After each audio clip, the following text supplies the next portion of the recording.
Family plus youth సినిమాలతో special craze సంపాదించుకున్న నటుడు శర్వానంద్ కొన్ని సంవత్సరాలుగా ఈయనకు సరైన విజయం అందడం లేదు. తాజాగా మరోసారి మనమే అంటూ ఫ్యామిలీ సినిమాతో ప్రేక్షకుల ముందుకొచ్చాడు శర్వా. మరి ఈ సినిమా ఎలా ఉందో ఇప్పుడు తెలుసుకుందాం. కథ విషయానికి వస్తే శర్వానంద్ లండన్ లో చదువుకొని లైఫ్ ఎంజాయ్ చేస్తూ ఉంటాడు. ఎలాంటి బరువు బాధ్యతలు లేకుండా హాయిగా బతికేస్తూ ఉంటాడు. అయితే శర్వా ఫ్రెండ్ అతని భార్య ఒక యాక్సిడెంట్లో చనిపోవడంతో వాళ్ళ బాబు బాధ్యతలను శర్వానంద్ తీసుకోవాల్సి వస్తుంది. అతనితో పాటు హీరోయిన్ కృతి శెట్టి కూడా ఆ బాబుకు కేర్ టేకర్గా ఉండాల్సి వస్తుంది. తప్పనిసరి పరిస్థితుల్లో ఈ ఇద్దరు ఆ బాబుతో కలిసి ఒకే ఇంట్లో ఉండాల్సి వస్తుంది. మరి ఈ జర్నీలో వాళ్ళకి ఎలాంటి అనుభవాలు ఎదురయ్యాయి, బాబు కోసం ఇద్దరు ఒక్కటయ్యారా లేదా విడిపోయారా అనేదే మిగిలిన కథ. మనం ఎన్నిసార్లు చూసినా కనెక్ట్ అయ్యే ఎమోషన్ ఫ్యామిలీ డ్రామా. సరిగ్గా తీయాలే కానీ 100 సార్లు చూసినా బోర్ కొట్టదు. అదే సరిగ్గా హ్యాండిల్ చేయకపోతే అంతకంటే బోర్ కొట్టే సినిమా మరొకటి ఉండదు. ఈ రెండింటికి మధ్యలో ఆగిపోయిందే మనమే సినిమా.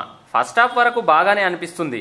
కాస్త కామెడీ, కాస్త ఎమోషన్. శర్వానంద్ ఆ పిల్లాడి మధ్య వచ్చే సీన్స్ కూడా బాగానే అనిపించాయి. ఇక తొలి సగం చూశాక శర్వానంద్ కు మంచి ఫ్యామిలీ హిట్ పడింది అనుకుంటారు ప్రేక్షకులు. కానీ అసలు కథ సెకండ్ హాఫ్ లోనే మొదలైంది. అప్పటికే స్టోరీ మొత్తం రివీల్ కావడంతో సెకండ్ హాఫ్ లో చెప్పేదేమీ లేక అక్కడికక్కడే సీన్లు అల్లుకుంటూ వెళ్లిపోయారు. ఇవి చాలా వరకు పెద్దగా వర్కౌట్ అవ్వలేదు.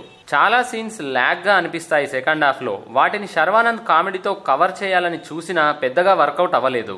మొత్తం సినిమా చూశాక ఈ సినిమాను ఇంకా బాగా తీయచ్చేమో అనిపిస్తుంది. ఇక ఈ సినిమాలో మాటల కంటే పాటలే ఎక్కువగా ఉన్నాయి. 1 కాదు 2 కాదు, ఏకంగా 16 పాటలున్నాయి ఈ సినిమాలో. ప్రతి ఎమోషన్ ని పాటలోనే చెప్పాలని చూశాడు దర్శకుడు. ఇది కొంతవరకు మాత్రమే సక్సెస్ అయ్యింది. ఇక హైలైట్స్ విషయానికి వస్తే పిల్లాడితో వచ్చే ప్రతి సీన్ ఆకట్టుకుంటుంది.